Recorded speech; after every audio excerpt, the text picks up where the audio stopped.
大家好，从我15年前迈入摄影的行列之时呢，我就经常听到关于徕卡相机的各种意见、各种声音。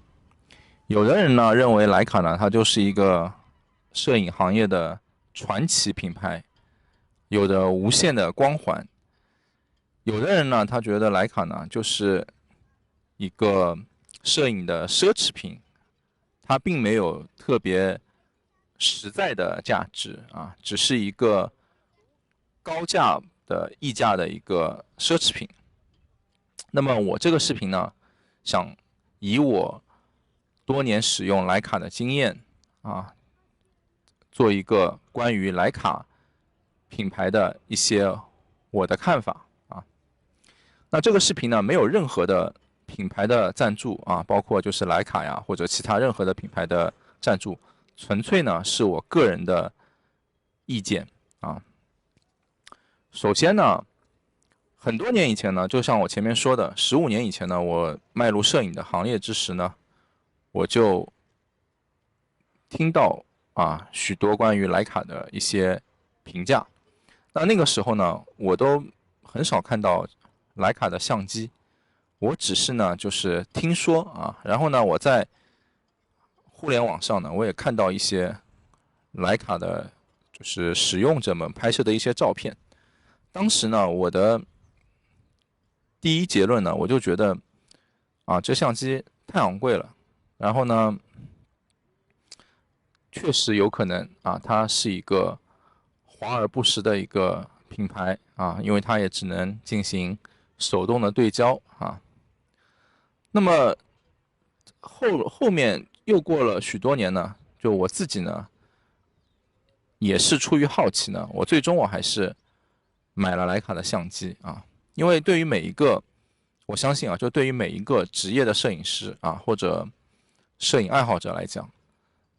他总是想就是拥有徕卡相机，并且去使用它的这种想法肯定是有过的。那么在我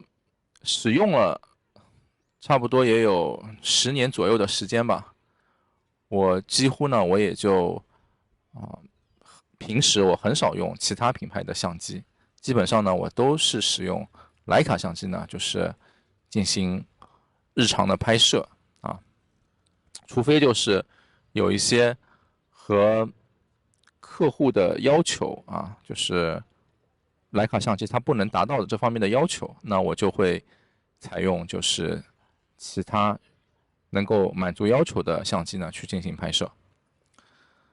那在我看来呢，徕卡主要它能做的非常的成功呢，有几个原因。第一个呢，是我觉得徕卡呢，它猜中了时代发展的方向啊。亚塞尔亚当斯大家肯定知道安塞尔亚当斯他是一个大画幅相机的一个支持者，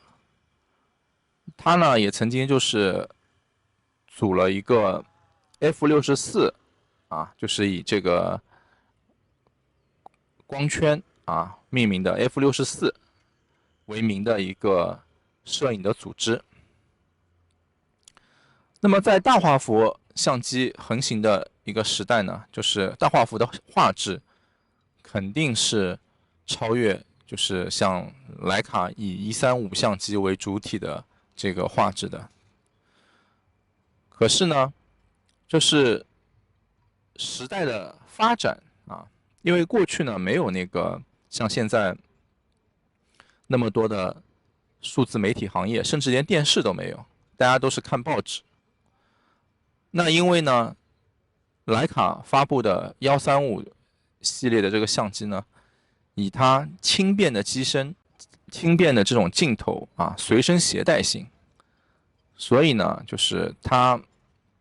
从而呢让大量的年轻的支持者，后来也成为了著名的摄影大师，对吧？像什么罗伯特卡帕，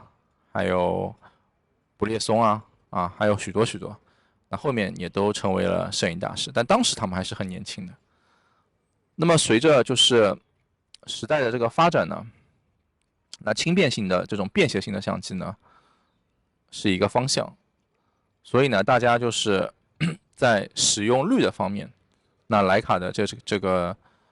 覆盖率呢就更高了所以呢我觉得呢这个是一个它的方向选择了正确。那以现在为例，就10多年前为例像索尼之前它使用了造了一段时间的单反，然后呢后面它转型开始做索尼微单。从索尼微单的这个时刻呢，我当时就预见着，我说它未来呢一定会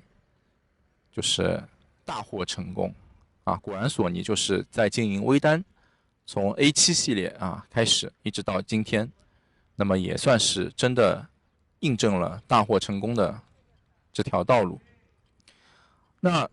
这个呢就是一个对于时代的一个掌握，对吧？那现在呢就像手机摄影又逐渐的步入到了我们的这个生活之中吧，越来越多的人就是使用手机的摄影。那么这个呢也是就是智能手机，甚至是高端智能手机，它能够卖的非常有市场的也是一个对就是时代发展的这种掌握，对吧？所以呢我觉得呢就是第一点呢，徕卡它掌握了一个时代发展的方向这个是正确的。那么许多的厂商呢，其实有非常多的出色的厂商公司，像康泰时柯达太多太多了。但是呢有些公司呢，甚至像哈苏，对吧？像哈苏，直到后面它开始做的几期，像 XED 这种也是微单式的中画幅相机开始呢，它逐渐开始又热门起来了之前它一直就是处在那些中画幅的，就是大型的这些相机上它都是逐渐的，其实也是使用率很低了。那这些厂商、这些公司呢，其实就逐渐的呢，也是有些可惜，因为他们呢就是没有就是走向一个正确的一个方向，对吧？第二点呢，我觉得呢，就是徕卡的它的这个成功呢，是它呢就一直延续着保留摄影最初的那种最本质的一种摄影的形式给就是它的用户。那么不管是专业摄影师，还是摄影爱好者亦或者是许多喜欢摄影的人吧，这些名人那他们使用这些徕卡相机呢，他也觉得就是他没有那么多的这个功能那个功能，或者说非常复杂的一些，但并没有那么多使用的这些功能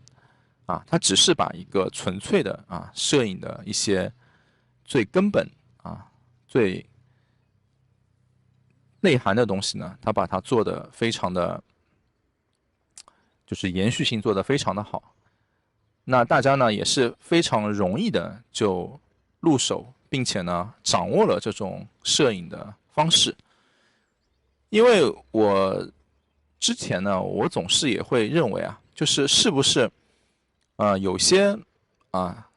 明星也好，或者说一些有钱的一些用户也好，他们是不是只是觉得徕卡相机它就是一个著名的品牌，然后呢它就是非常昂贵所以呢他们才会去采用这样的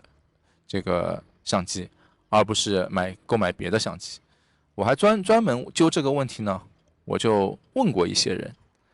那么交流下来呢，我也发现其实啊，不管是明星当中爱好摄影的一些明星啊，或者是一些有钱的富人，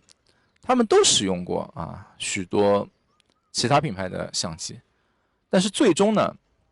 他们选择了就是徕卡长期使用呢，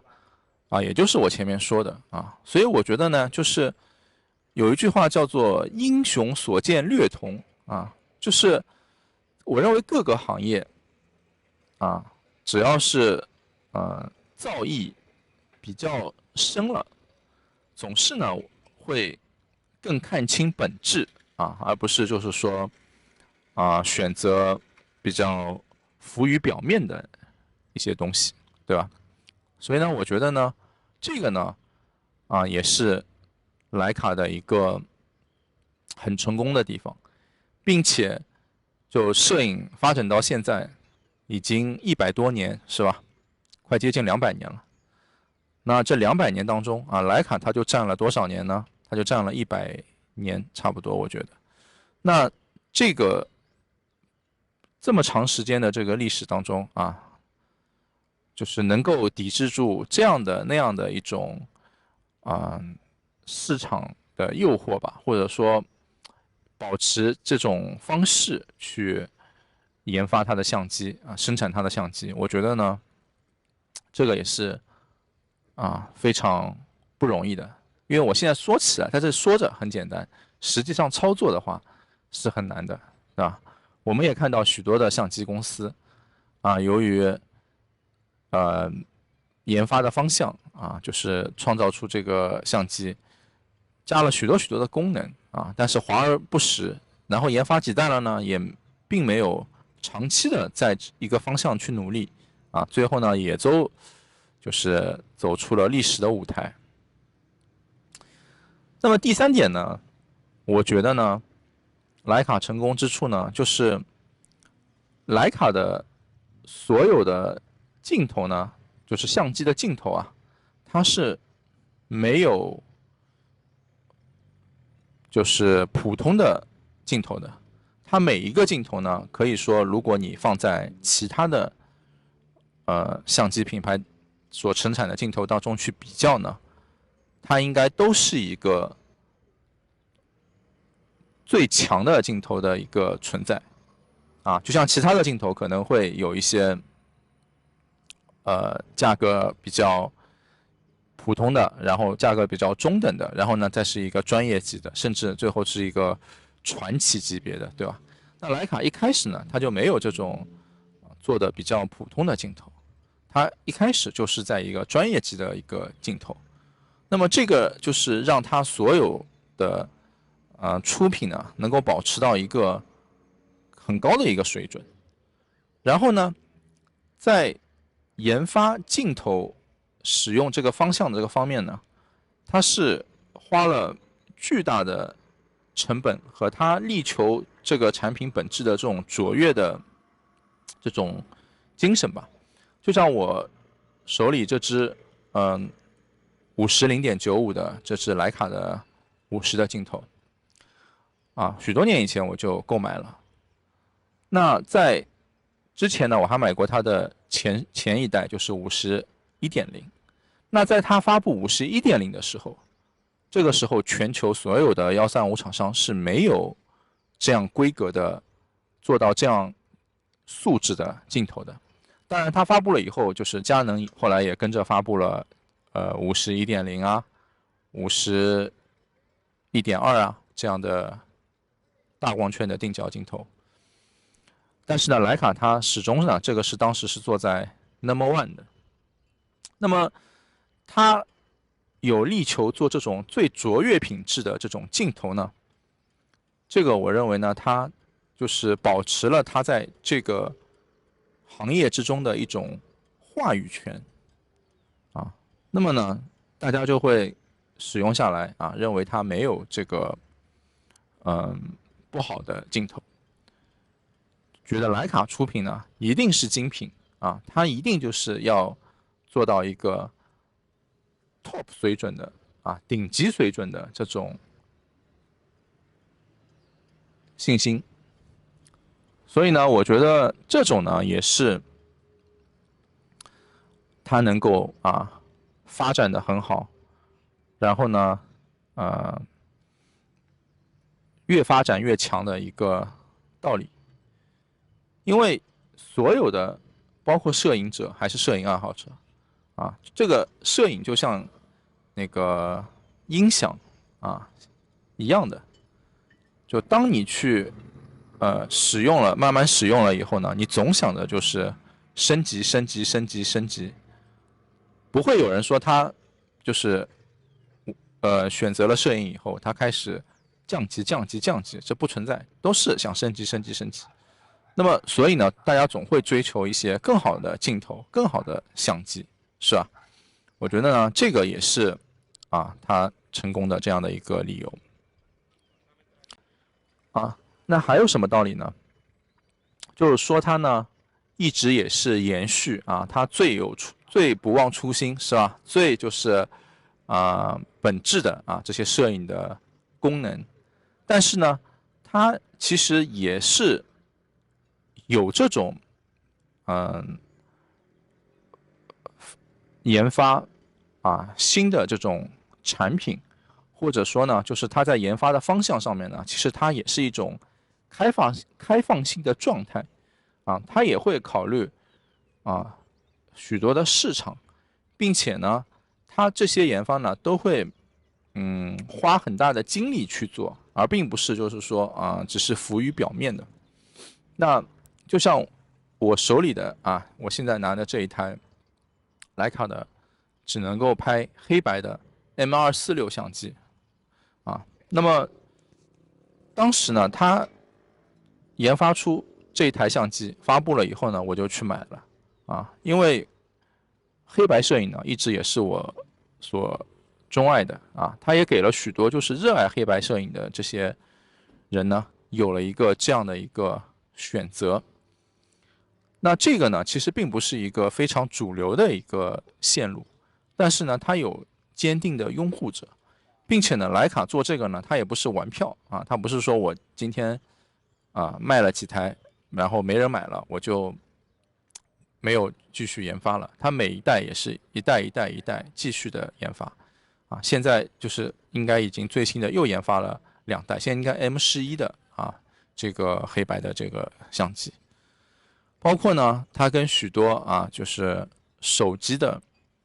厂商去合作就是为手机厂商跨界做着手机的这个镜头。那这个呢，也是一种就是跟着时代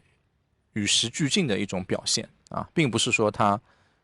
就只是单纯的不知道进步，对吧？所以呢，就是这点呢，我觉得呢，也是一个它的成功之道。那有些厂商呢，其实他看到我记得当时是哪个厂商我忘了，就他也是看到徕卡，他也出了一个这样黑白的这个系列，然后呢，他也是跟着出，但是呢，他们的动作呢，就是说他出一期卖的不好呢，他很快的就结束了。我觉得徕卡这一点是挺好的，就是他不会放弃他的用户即使像他的 S 系列中画幅的那个 S 系列，其实卖的不是特别的好，但是呢，他依然就是连续的会把这个产品线给延续下去。黑白的这个系列，我认为它应该也不会卖的是最好的，但是呢，它也是在不停的延续下去。那这种延续性呢，也会导致呢，就是它的用户越来越多的，是吧？好吧，那这个呢，就是我个人的一些使用的一些跟我自己的平时一些所想，我并没有写什么稿或者什么准备之类的，那也是我的一家之言，对吧？说的呢，如果有什么大家不认可的地方呢，我也希望大家可以给我就这个问题呢进行留言，进行探讨，好吧？我呢也会继续分享就是有关摄影方面的一些我的看法大家也可以关注我，谢谢。